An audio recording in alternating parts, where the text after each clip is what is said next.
Hi guys, today sobrang init dito sa Pilipinas. So kailangan natin magbabad. Pero naghahanap po ako ng maliguan dito sa Manila. So saan kaya pwedeng pumunta? So ngayon, magse-search tayo ng maliguan. Supers ay maghilamos muna tayo para maging kaunting fresh naman. So, nag-order pala ako ng Brilliant sa TikTok. Ito na po siya.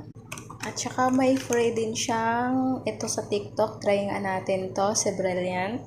Tapos, meron din siyang free na dalawang ano ba to? Basta yun na yun. Tara, maghilamos na tayo. Ito po yung gagamitin natin. Maghihilamos muna tayo. See you next episode.